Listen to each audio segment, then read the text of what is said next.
السلام عليكم، اهلا وسهلا بيكم. النهارده بعمل البطاريه دي من الفراخ بالشكل ده كده اهي. اشتريت السلك، وده كان مطبخ قديم عندي استغليته بالشكل ده كده اهو. كده يعتبر ان هي جاهزه اهيت.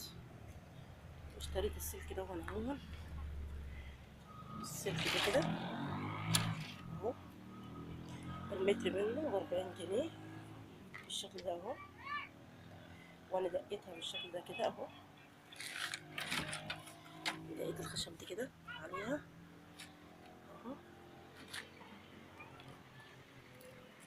قلت استغل المطبخ ده قديم اهو، يعتبر زي الصندوق بالشكل ده كده اهو.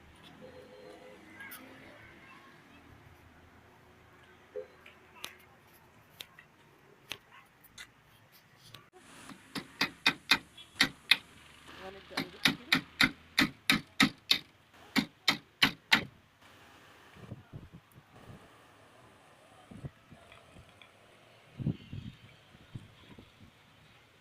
بالشكل ده كده.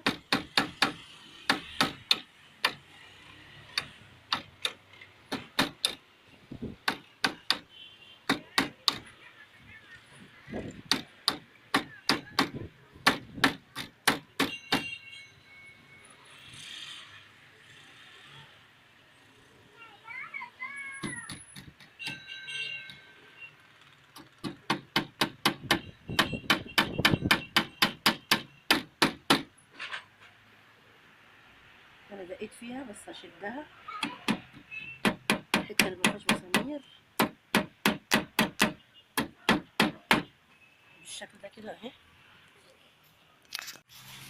زي كده.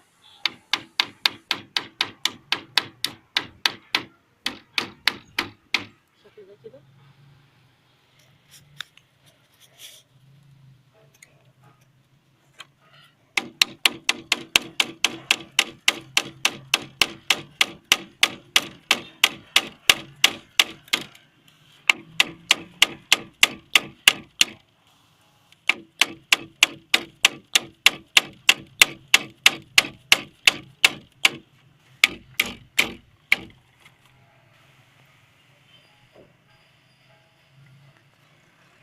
هنبدأ نجمد في السلك بالشكل ده كده من جوه.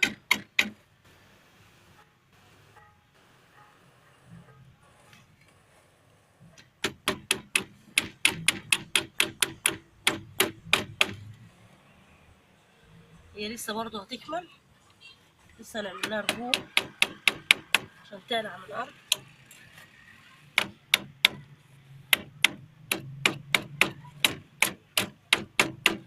بالشكل ده كده.